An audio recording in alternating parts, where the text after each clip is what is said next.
কেনা বল।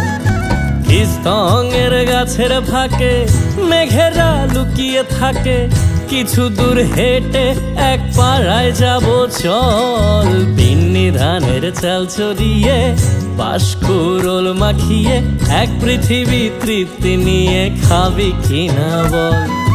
সন্ধে নেমে এলে আর জনক দেবে আলো,